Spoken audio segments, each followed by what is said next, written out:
and thanks for tuning in to the Path 11 podcast. I am your host, April Hanna.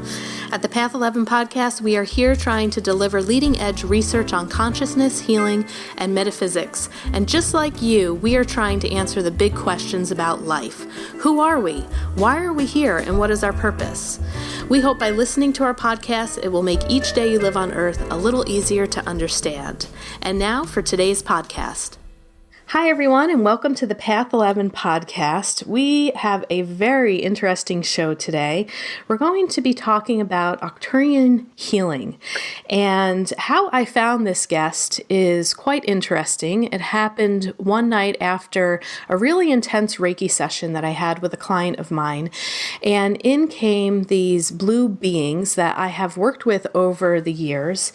And after I spoke to one of our guests in episode 217, Scarlett Heimbuch, she had talked about these blue beings, and she's trying to find other healers that have had connections with them. So I decided to do more research, and I was trying to find pictures of what I saw on Google and searching the internet, and I came across Gene Eng. He is a PhD and has extensive research, education, and background in science. He graduated, has a PhD from Yale University in neurobiology, a BA from Stanford University in human biology and philosophy and religious studies. And I go onto his website, and he has all of these different healings with the Octurians. And I just started to go into further research, and I really wanted to bring him on the show and have him as a guest because I have a ton of questions personally.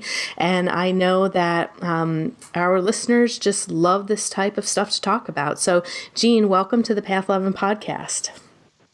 Thanks, April. I'm glad to be here. Looking forward to this exciting interview. It's probably very informative for myself, too. Yeah, and I was excited to see that you're in California, but I really wish you were in New York. But listen, I don't even know where to begin in this, but let's start maybe just with your background and your schooling, because I really was impressed when I went, to read about who you were and how you got into this, that you had a lot of science background, and then all of a sudden, here I am on your website, and it's these Octurian transmissions and healing self-studies. I'm like, wow, how does somebody go from that into this? So let's let our listeners know a little bit more about your background. Yeah, I basically took a very traditional biomedical science education, was very interested in healing in general and consciousness, going into my undergraduate studies. So at Stanford, I followed pretty much a traditional pre-medical path, at least for the first year. And they have a kind of a unique degree. It's called human biology, which is a little bit more interdisciplinary than your traditional biology major. But around my sophomore year, I think I really had a internal change in terms of just going on to a more internal spiritual path. I began studying pretty extensively the Course in Miracles. Mm. And I would say that was probably the first major shift in terms of consciousness and looking at other answers besides kind of the traditional route, particularly around healing. I would say that would have to have been the kind of the awakening period for me. So that was around my sophomore year. But pretty much I was continuing to follow that traditional route, but I don't think I was really on that track anymore. And by my last year, that's where I decided to do a double major that you mentioned in philosophy and religious studies. And that was really just a manifestation of trying to study much broader topics such as consciousness and more inner spiritual technologies, if I would kind of use that word. But to kind of condense the story, I eventually did apply for neurobiology or neuroscience degrees, advanced degrees. Again, it was a bit like trying to hold two paths. One was like a soul path to study these more aspects of consciousness and healing while still following a very traditional route. And I thought maybe that neuroscience, I was deciding between neuroscience and psychology, but that neuroscience would maybe give me that outlet. Then I entered that program that you had mentioned in a PhD at Yale. And the next kind of big note or change was after I finished the PhD and I was in my postdoctoral fellowship. I think I really then was able to embrace more fully the consciousness healing path, and I started to study with energy healers. So by the time I finished my postdoctoral fellowship, I was kind of at that crossroads of choosing either to continue a more traditional academic path or just embrace sort of this role as a healer or energy healing. And that's where I chose to go into full-time energy healing work. And then where that brought me in terms of the Arcturians, which was also kind of a full development of over 7 years from the time I started energy healing, was basically there's 3 points. Maybe we can expand. I'll kind of bring this to a close and we could expand on those points if that sounds interesting. But this was very intuitive, but I was basically heard a voice, my intuitive voice, say that I was Arcturian. And what was interesting on a conscious level is I didn't even really remember where I had heard that word. So this is when I was still in Connecticut, but studying energy healing and was in a postdoctoral fellowship. And I had to trace it back that I actually read a book when I started my PhD, or the year before I started. So that was 9 years before. I'd read a book by Joshua David Stone, who was an ascension writer. And just somewhere in that book, he mentions awakened extraterrestrials, and he mentions Pleiadians, Arcturians, and Andromedans, and a number of them. But it completely passed my consciousness because I didn't have any framework back then for that. So for 7 years, since I started energy healing, I kind of explored what that meant, that I was Arcturian. And that eventually led me to begin holding classes and doing energy healings more based on that interaction with that consciousness and those healing frequencies. There's a bit in there in those last 7 years, but I'll kind of maybe stop there. Okay, so the listeners might be thinking, if they happen to go on your website, like, what does it mean that you're also Octurian? Because, like, I'm looking at your picture, you're a handsome man, you look like a regular human being, you have nice facial features. Like, I don't know if some people think, like, is he part alien, part human? Would he look different? But what does it mean to be Octurian? Yeah, that's a great question. Yeah, the way I kind of look at it is less on the physical plane and more from maybe a consciousness connection. And I think from the beginning, I had always felt that it was more like a spiritual or consciousness connection to certain energies or frequencies. So the way the path unfolded from that time of just getting that intuitive hit was kind of 3 points when I look back at it. One was I studied a healing modality called the reconnection, kind of was drawn to it intuitively, and that was started by Eric Pearl, a chiropractor out here in Los Angeles. But he doesn't, he does mention it. I don't know if he makes it sort of the emphasis of the modality, but he mentions that it has a Pleiadian origin, and Pleiades being another physical star system. And the way I think he and maybe I also refer to the Arcturians is more from a spiritual level. But I was really drawn to that. And in particular, there's a process called the reconnection, which is a bit like a DNA activation or just consciousness shift activation. And from sort of this more traditional scientific materialist kind of framework that I was in, that process just for me opened me up to more interdimensional thinking or thinking outside the box, connecting with spiritual realities and interdimensional beings. So that was a big shift for me personally. Yep. And then the next point was I started to study with Stephen Greer, who also came out of science. He's an emergency physician, MD, but he's had a lot of ET experiences since he was a young boy. And what he's established, because he also became a meditation teacher, is a protocol to actually connect with and call in extraterrestrial beings and ET ships. at sacred sites. So I did 2 or 3 trainings at Mount Shasta and Joshua Tree. And those particular meditations outdoors at these sacred sites, plus just learning that technique, really opened up my consciousness further. And then the final connection personally to make with the Arcturians was I did a fairly in-depth training with Michael Harner's Foundation for Shamanic Studies, which just gave me certain tools, consciousness tools, in particular shamanic journeying, which within the shamanic tradition is a way to work with your spirit allies or sort of spiritual guides. And so that's how I, see the Arcturians, as I see them as spiritual guides, much like a shaman might see, like their power animal or the celestial beings who they work with as kind of helping spirits. And so to answer your question, when I see that question or that I'm Arcturian, it's more like maybe a spiritual lineage or a consciousness resonance with that type of energy or frequency.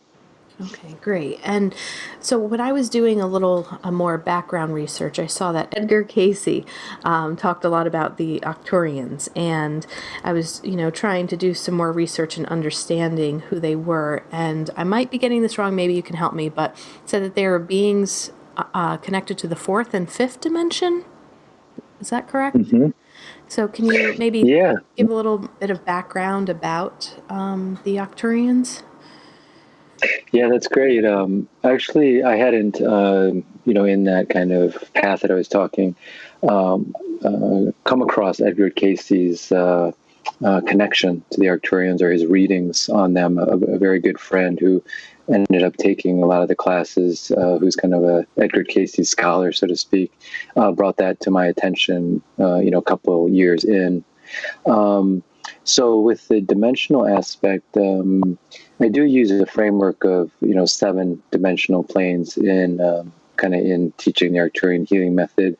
But from what you mentioned from Edgar Cayce, not knowing exactly how he might be defining the 4th and 5th, but at least the sense is that it's non-physical, at least like the 3rd dimension being a more space-time or at least spatial dimension. Maybe the 4th being a temporal dimension and the 5th outside space-time. So maybe you'd call it spiritual beings. So I definitely would resonate very closely to that model, like that Edgar Cayce's mentioning that I'm not necessarily looking at the Arcturians as physical beings, although they could incarnate as spiritual beings into a physical body. Or not really looking for physical ships per se, but maybe things that appear in the night sky as like lights or orbs of light, which I have seen and done that type of research at the sacred sites. So that's how I would see the Arcturians as sort of this non-physical spiritual reality that could be right here in our midst, but not on a physical level. Okay, and what would you say is their mission? Yeah, that's interesting. The other thing that happened to me is just intuitive was particularly when I was receiving the downloads for the Arcturian healing method, was that I was not guided so much to read a lot externally about the Arcturians, just to see what I was receiving directly.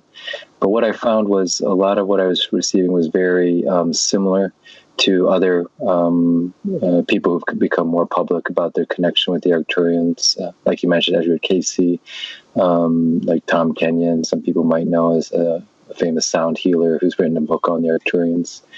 But what I found is they do have a very strong impulse or mission, if you would call it that, towards healing, about what Edgar Cayce had seen.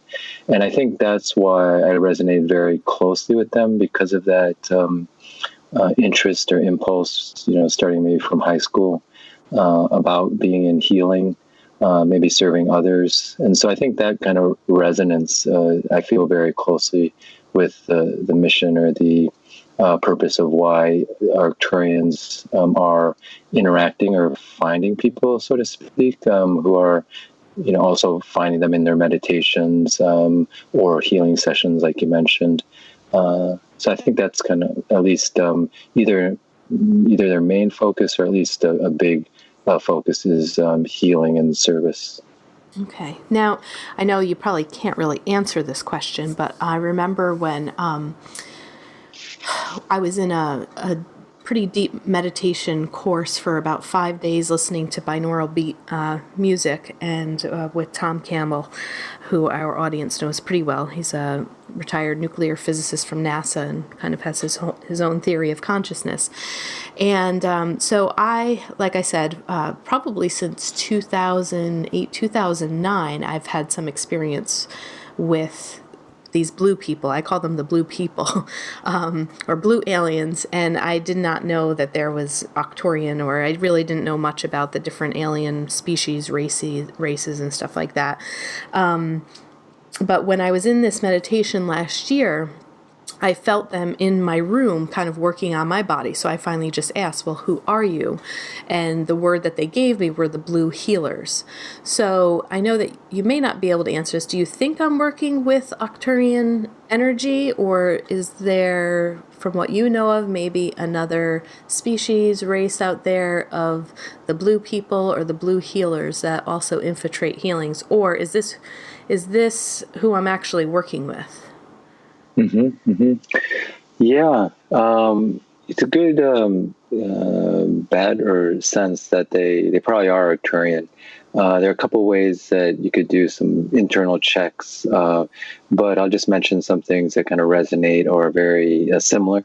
One is a lot of people who I've met who've come to like either classes or healing sessions, knowing that I've done Arcturian work, do mention they perceive the Arcturians as having the blue hue or vibration around them.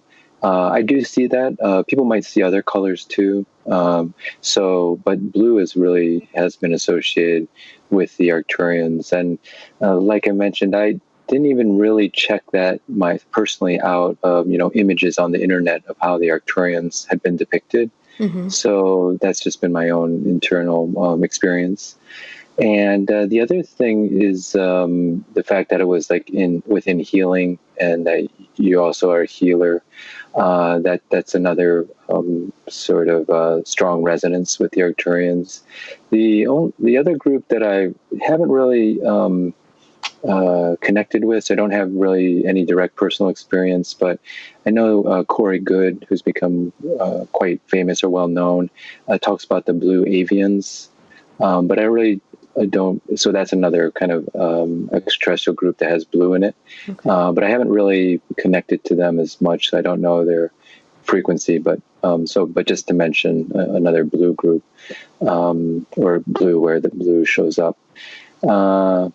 The other way, the internal check, is like even within this talk, or if you feel frequencies that might be distinguished as Arcturian, if that feels like a similar energy that approached you or worked with you, that's another way to kind of check if there's a similarity. Is more from the frequency signature of something that you would kind of know that's Arcturian, and see if that kind of matches. Although that's not 100%, because I think each person brings their own personal signature to those presentations. So it's sometimes difficult to get a fully pure Arcturian signature, because it is usually coming through like even when I would be bringing through Arcturian energies, there's still part of me there. Mm-hmm. So that wouldn't. So, but at least you can get close.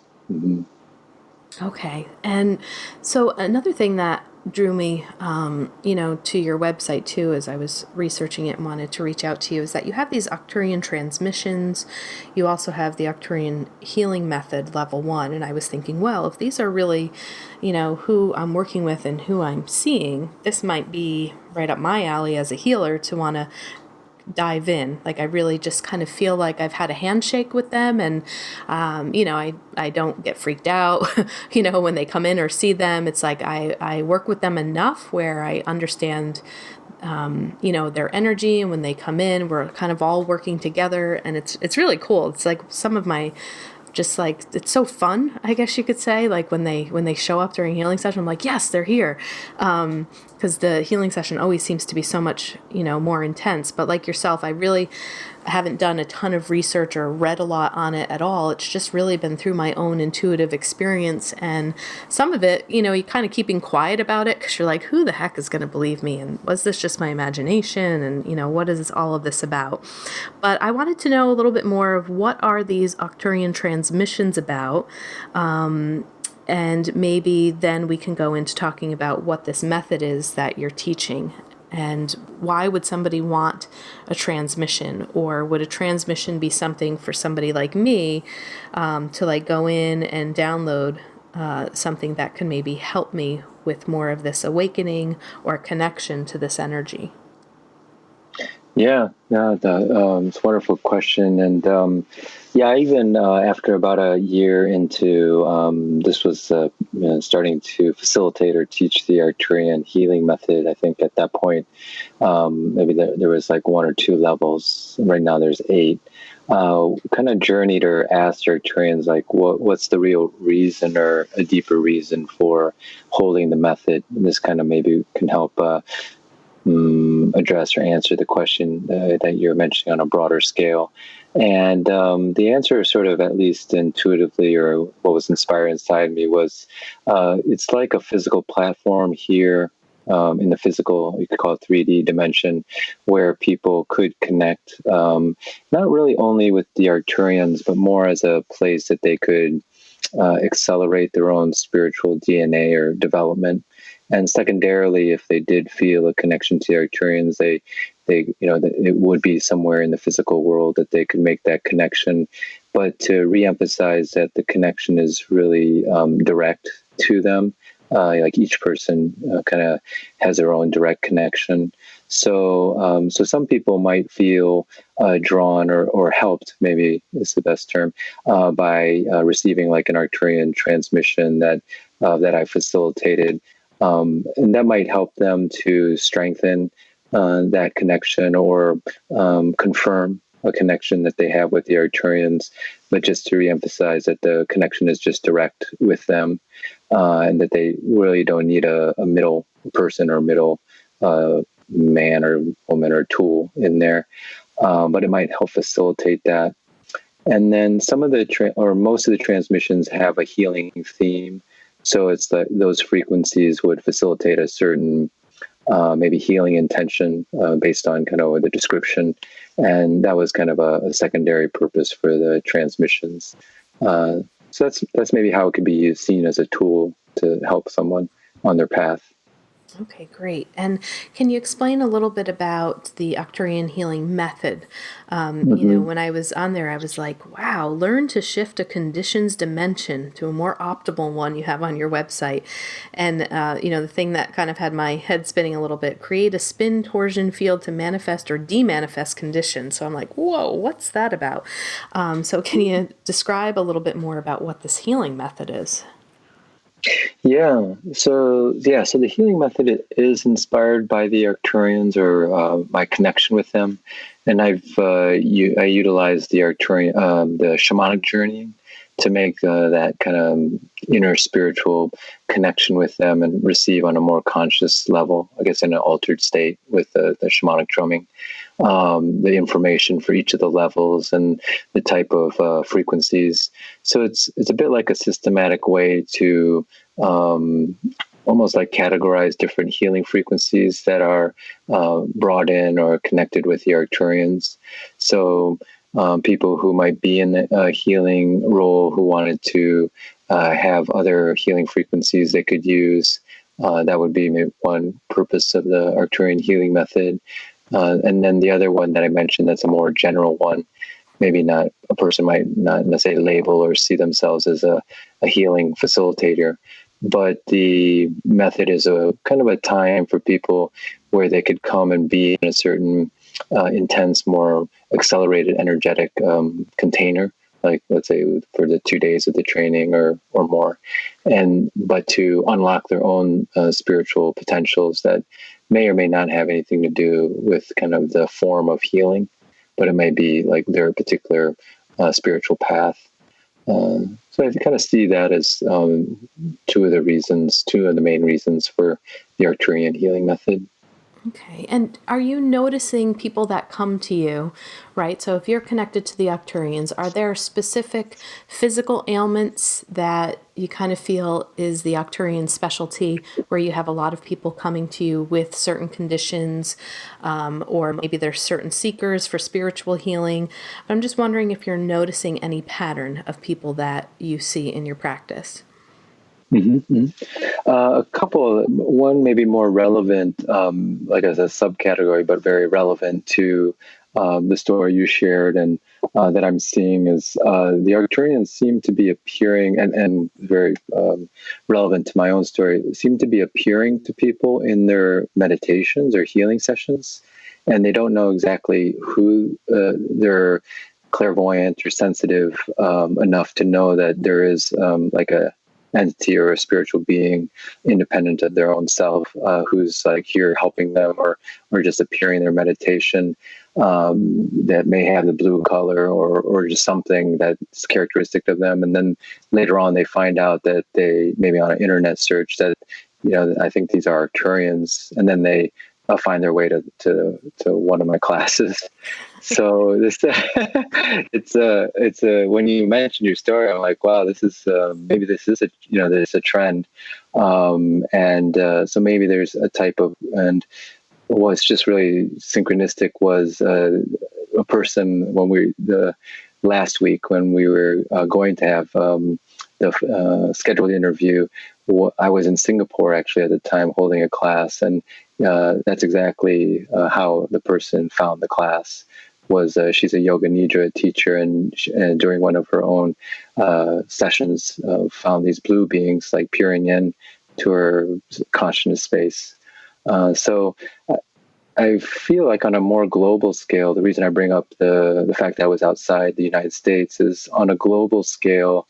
I think people, perhaps maybe on the leading edge of consciousness or in some type of service role, the Arcturians, not in an intrusive way, but are making a connection to see if that could help in that person's path. So I'm finding that to be maybe a very important, not necessarily the majority of people are coming that way, but probably a very important trend that seems to be emerging globally. And what would you say to people maybe who find this to be a little wacky, maybe the skeptics, or maybe even people who are curious but afraid and fearful to quote unquote dabble into this, like, sounds interesting, but I don't know, they might have fear around this. Yeah. I would definitely have been in that camp about 9 years ago or so, when I was actually in my postdoctoral fellowship. I can definitely understand, because I went to maybe my first retreat. I was still at Yale at the time, and interested in spirituality. And someone said, I know this modality called Reiki. Do you want me to do some for you? And I was like, no, thanks.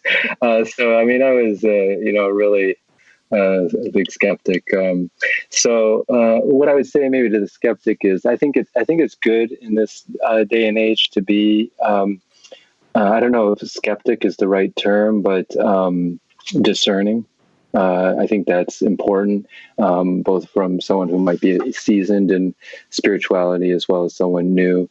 And so I wouldn't say to rush anything and to kind of follow sort of where you're at and how you feel. And if it sort of doesn't really resonate or feel right, to follow that and respect that.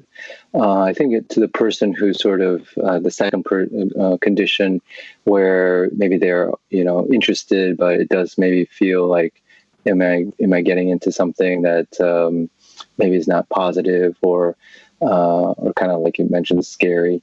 What I would say is also to respect that feeling and that sense. What I found with the Arcturians, they're very respectful of people's free will. I think that's the very first thing, and kind of non-intrusive. So it took me 7 years from that time, and I was already studying with energy healers, from hearing that intuitive voice, which was maybe a very subtle tap on the shoulder, to holding my first Arcturian, group Arcturian healing class. So I think even though it seemed very rapid, and I went through a lot of rapid consciousness changes, it was still a process of sort of me exploring it rather than some force kind of pushing me, and that it is more a process rather than one single event. Yeah, so it took about 7 years. Yeah, I agree. It's a process. And I have my personal experiences is with their energy. It's very sweet, very gentle, very kind, very loving. When I have those sessions myself, I always feel great after I give, an energy session. But it's a different feeling when they come in. And, I had another person that did a reading for me, and she had said to me exactly what you just said about the free will. She goes, they know that you're open to working with them, but you still think it's a little weird. She said, yeah. So she goes, you have to give them permission to come into your sessions. They want to work with you more, but they need you to give them permission. So I remember one week I was trying to remind myself, because usually, I just, start my sessions, have my own little method. And this one week I was like, oh yeah, she said, give them permission. I said, okay, blue beings, I give you permission to help me if you'd like to show up for this session. And I remember that week just being wild. And so, yeah, when you're saying it's kind of a bit of a process, I think too, for being in the third dimension as a healer, as I am having these experiences, it's almost like, okay, that was cool for about 7 days. Let me just take a quick break. Let me process what happened. Let me try to understand it a little bit. And then it's kind of like, then go back in, and experience a little more. Yeah, exactly. Yeah, that's how I felt.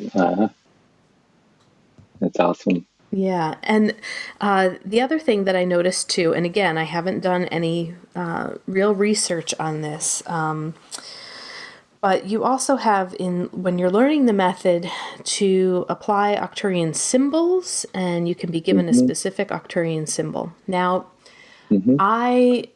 let's see, maybe this might have been more like 5 years ago, as a healer too, I think other healers will agree with me, there really is an evolution.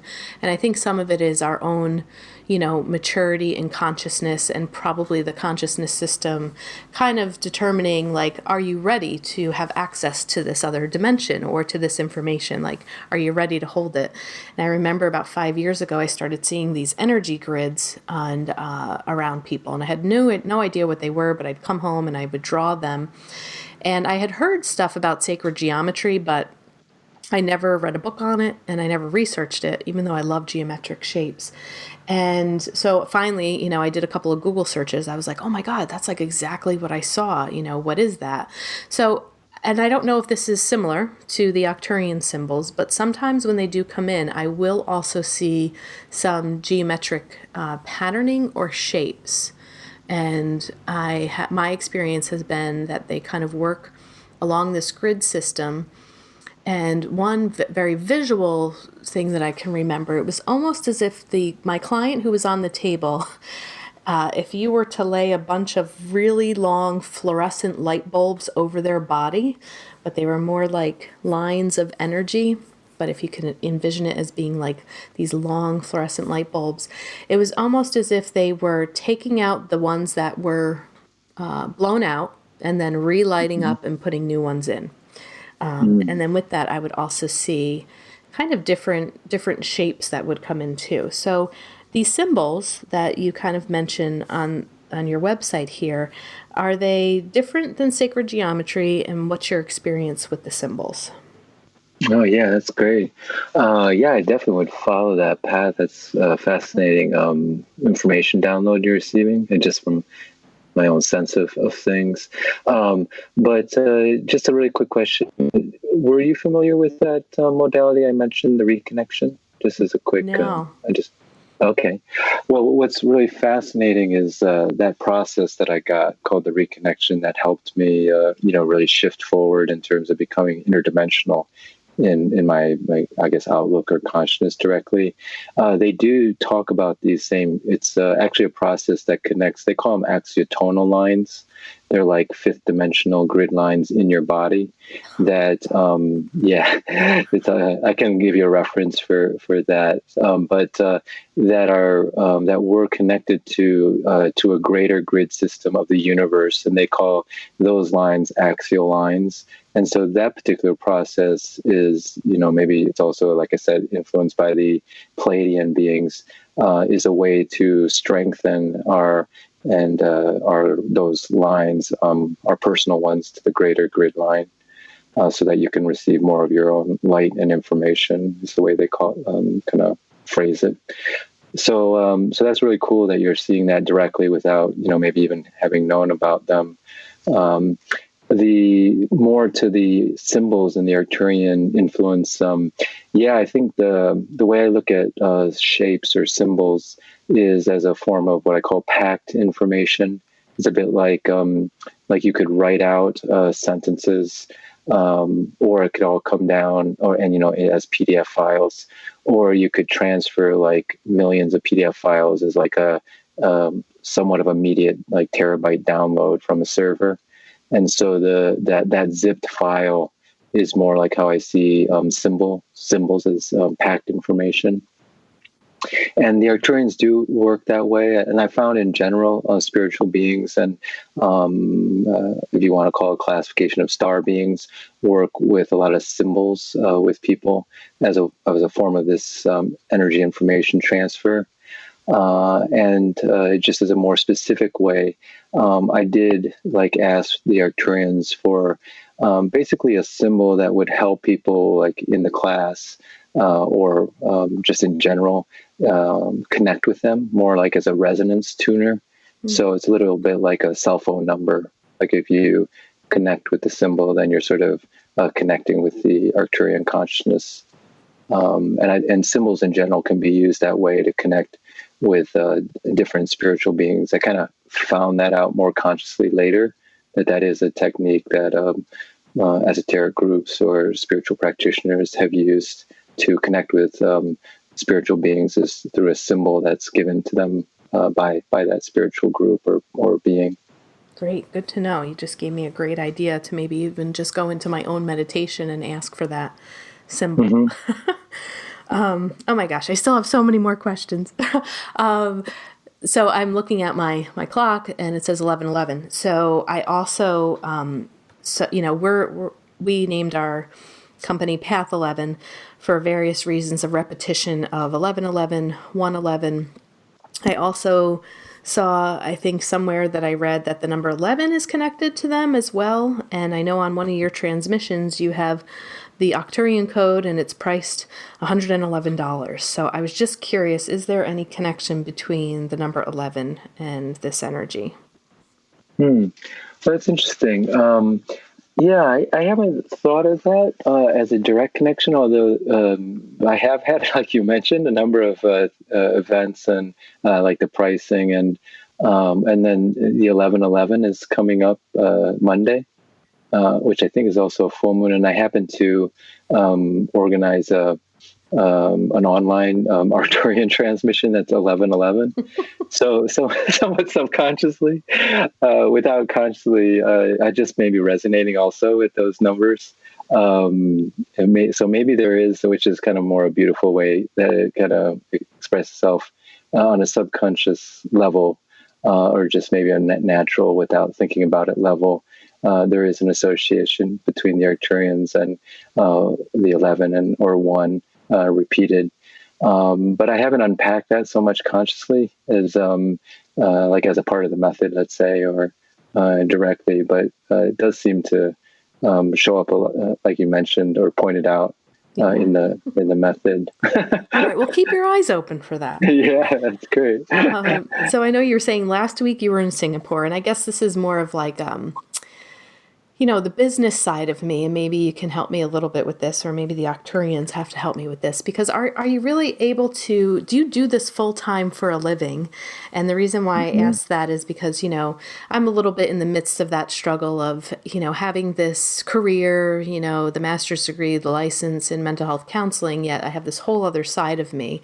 And the more, the more years and experience that I have in being a healer, the mental health therapy seems to be an excellent foundation to be able to work with people in that capacity and in their lives, and just what they're working through on the third dimension. But this other part of me is become more of the whole. And I think probably many healers may struggle a little bit with, well, how do we move away from that full-time job that pays the bills, and can a career in really being a healer 100% of the time really support this third dimensional lifestyle? I'm just wondering if you had any, is this really what you're doing full time, and does the work support you? Or do you find that most of us in the world have to kind of have this, this working lifestyle job and then being these part-time healers on the side?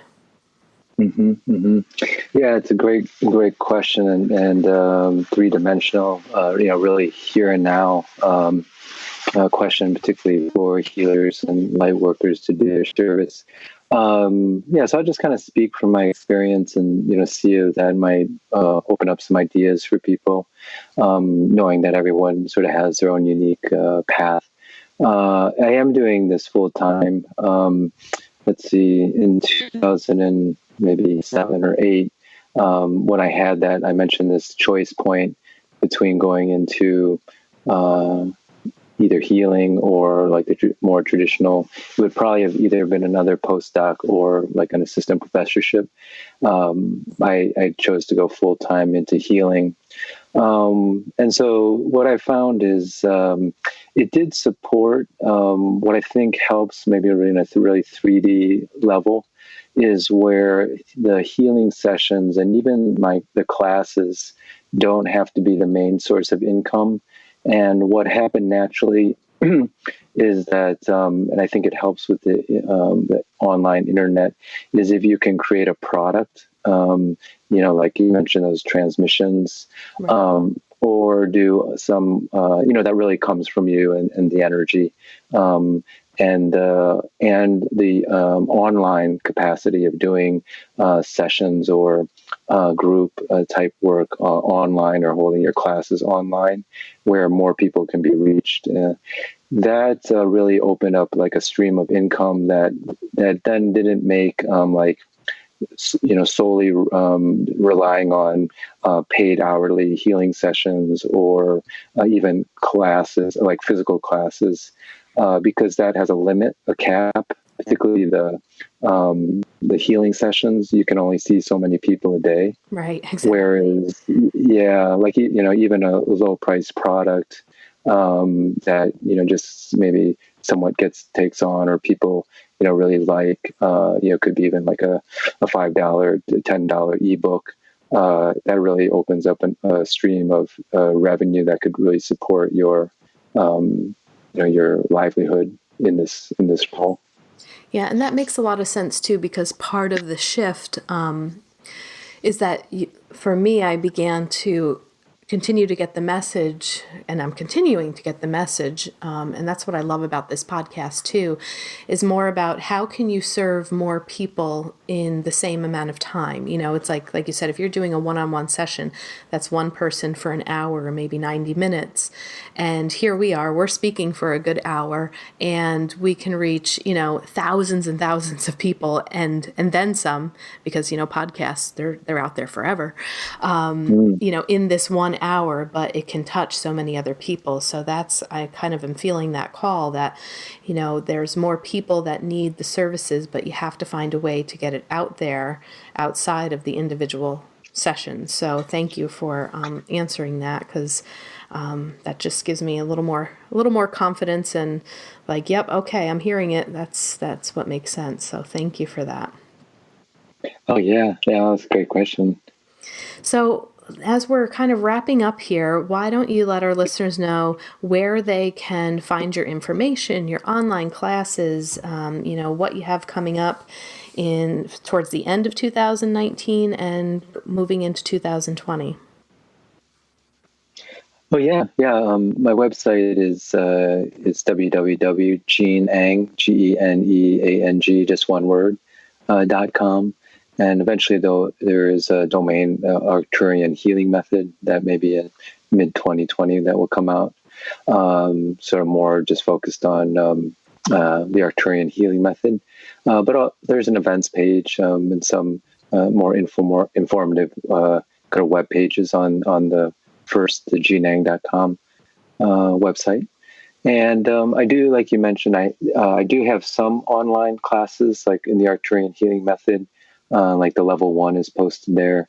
But it's predominantly an in-person class. And I do teach on the East Coast. I know listeners probably are all over around the world.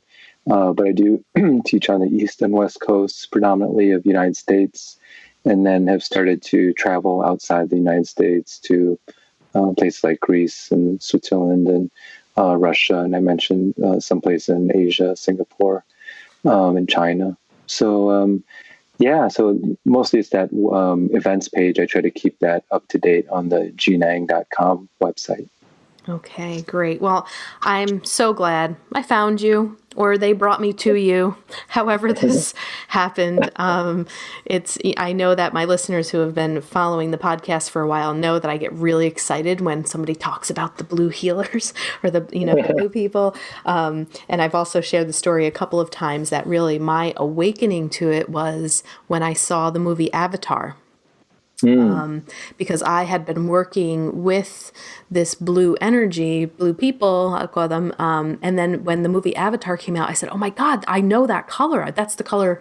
That's the color of these beings that, come in. And I remember crying at the end of that movie. And I was like, I just want to go home, wherever that is. I just felt such a connection with that whole entire story and the color there. And I was just kind of blown away by it. So I'm definitely enjoying this journey. And I would encourage people who are listening that are open to learning more about it. I think, Jean, like what you said, what's kind of, I think, better as a learning tool is to go into yourself first. And you might agree with that. See if you could just find the information out for yourself, have the experiences within your own meditation, set the intention, maybe to connect, see if they would like to come in, give them permission, and then maybe go on and do some research. But I always find that when you have an inner knowing and you collect experiences and then do the research for validation, that's the process that I really enjoy. Oh yeah, I definitely would agree with that. And I found that in my own path and experience. Yeah. That's awesome. And also, before we let you go too, you said that you had a reference for me, and maybe there might be other healers out there that have no idea what the reconnection method is, but have also experienced something similar. So what is the reference to that again? Yeah, I don't know if you know J.J. Hurtak and his wife, Desiree Hurtak, but J.J. Hurtak wrote a book.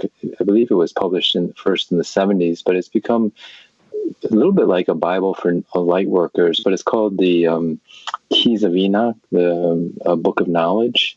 And it's basically 64 chapters, or he calls them scrolls, of his interaction with the being Enoch. He doesn't call it channeled material, but sort of it's revelation that he had with this being.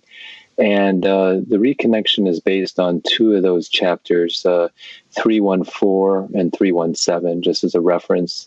But if you check out that book, so that's where this term axiotonal lines, which is the fifth dimensional grid line in a person's a human system, and then the axial lines, those are the grid lines of the universe, or to like our planet and out to other star systems. That's where those terms are coined or brought in. But when you read that book, you connect with those different spiritual realities. So it's a bit like, just as a little bit like a warning, or is when you read it, you may like not understand anything you read, even though it's in English, because it's a download. It's like, but you'll feel an energy, particularly if you're just aware of it or sensitive to it. So you kind of like read 1 or 2 pages every day. It's that type of book, but you'll be receiving like huge downloads. And I guess I would add that as the fourth thing that helped transform my consciousness during that period of like learning about what the Arcturians were to me, is I read that book. It's like maybe a 400 page book, cover to cover, but really slowly, like 2 or 3 pages a day. Wow. Okay. Well, thank you, because you probably don't even know it, but you're going to open up a whole nother world for me by me reading this book. And so cool that I never heard of this, had no idea. And for you to know about it and hear and know maybe what I was seeing without even knowing that I knew what I was seeing is so cool. I'm so excited. So, Jean, this was an awesome conversation. Thank you so much. I hope we can keep in touch. Please always think of us. We'd love to have you back on our show here and maybe go even further in depth with this topic. So thanks for being a guest on the Path 11 podcast. Oh, thanks so much. This is a great talk too, and I really enjoyed it, and hope the listeners also enjoyed it. But thanks for also sharing your stories. Thanks for listening to the Path 11 podcast today. I hope you all enjoyed this show. And if you haven't checked out our Patreon page, I'd like you to do so, because we are going to start putting some content over there that is only for our Patreon subscribers. You can get content for as little as donating $1 a month, and it could just be a one-time donation. We have other freebies over there that you can get depending upon how much you would like to donate. And again, it could be a one-time donation, or you can continue to keep your subscription on a monthly basis at that donation level. But I just put my MBT Immersive experience, which was a 4-day intensive meditation training in Tennessee with physicist Tom Campbell. I was listening to binaural beats, going to altered states of consciousness, having out-of-body experiences and life-changing experiences that I was able to bring back for myself, for my clients, for my friends. That was just out of this world. So if you would like to listen to that, I'd like you to head on over to path11podcast.com. You're going to see an orange button that says Patreon. Become a Patreon today, and you can have access to that podcast. And I would like to remind you to head on over to path11productions.com and check out the membership that we have for the Afterlife Awareness Conference. We have over 25 hours of footage with amazing speakers like William Buhlman, Thomas John, Terry Daniel, Suzanne Geisman, Suzanne Northrup, Linda Fitch, Austin Wells, just a few people to name off that were amazing. These workshops are just so valuable. So I think that you would really enjoy it. It's also a great thing to think about, to maybe give the gift to somebody who is struggling with grief. If you are looking for resources, this is a great conference to send people to check out. And thanks again for listening today.